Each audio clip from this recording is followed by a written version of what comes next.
Welcome back. If you just joined us, our guest on this episode of Question Time is the Director General of NIMASA, Dr. Dakuku Peterside. Stay with us. Could you explain more about the transport sector reform bill? What is the place of the NIMASA and the entire maritime sector in this reform?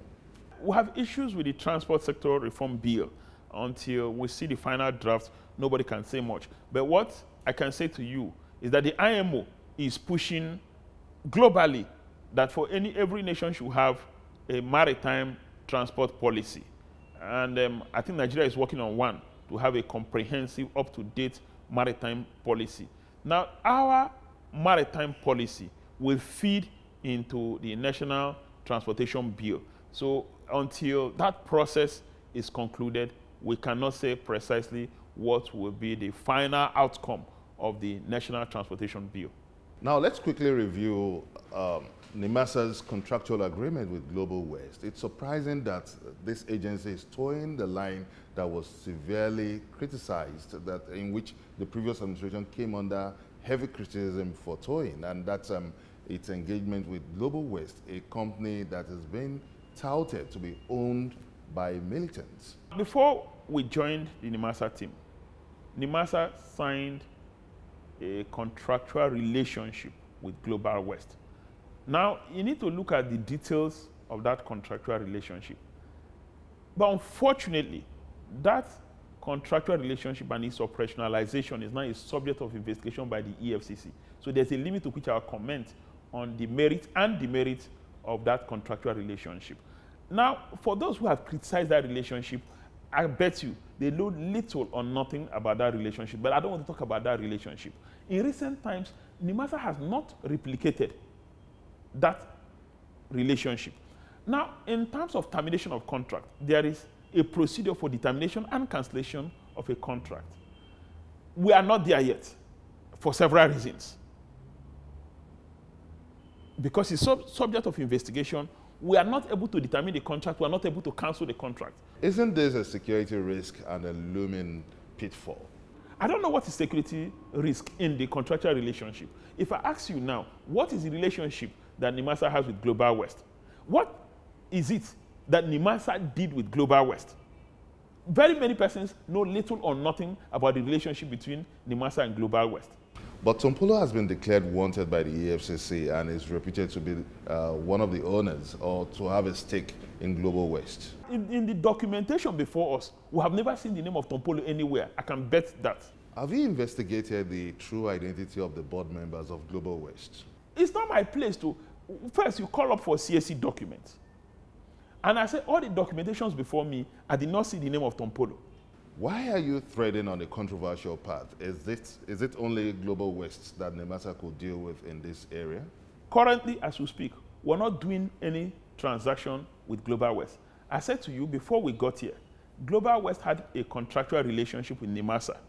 And that, for reasons I do not know, that contractual relationship is under investigation and it's been put on hold. And so both Global West and NIMASA, none of them are discharging the provisions of that contractual relationship as we speak.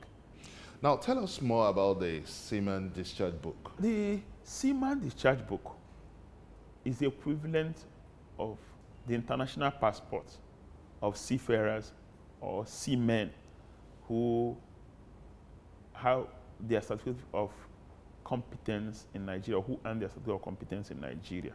And you need it to go on board any international going vessel. For some time, NIMASA ran out of the Seaman Discharge Book, and it was becoming an international embarrassment.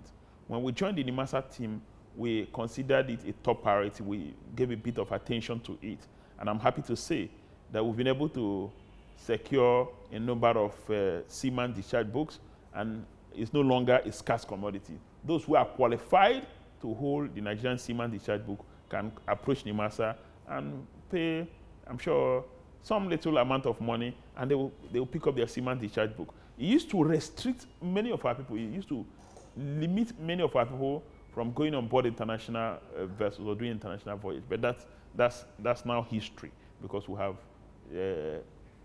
Seaman Discharge Book available in NIMASA. Now, could you put into perspective the $5 billion debt recovery contracts? There's no such contract. And I've said this over and over again.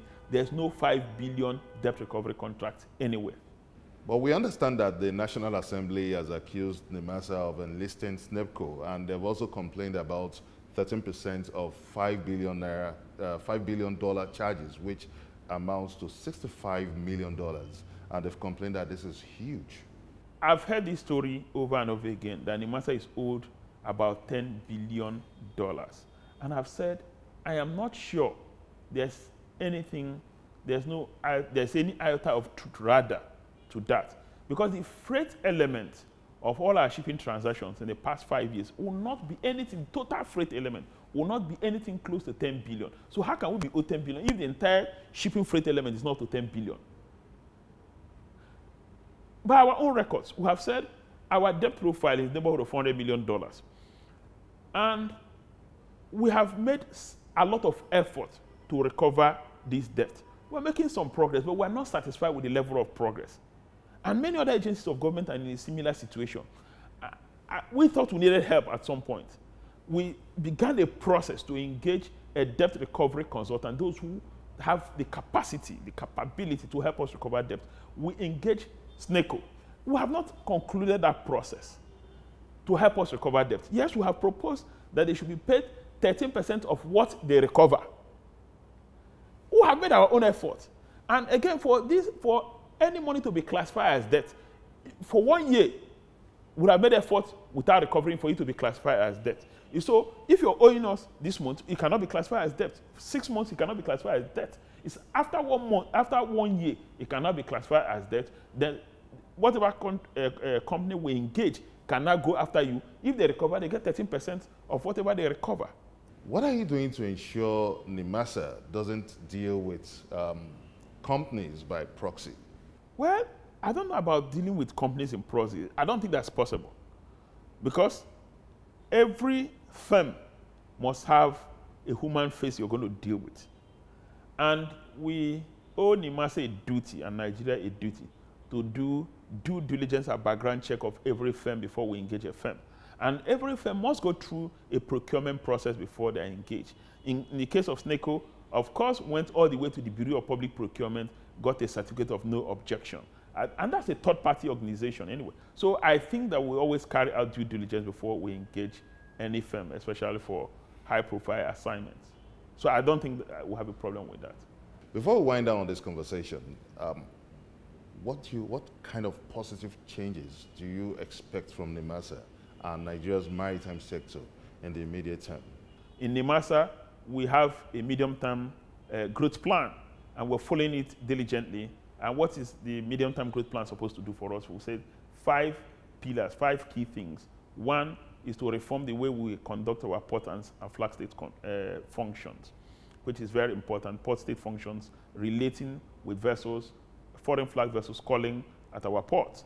Flag state function relating to vessels that are flagged Nigeria, that are doing their business anywhere around the world. The second thing is the digitalization of our processes, or automation of our processes. We are looking at an agency where at the touch of a button, you can get things done. And we reduce human interface. You don't need to come to NIMASA to get things done.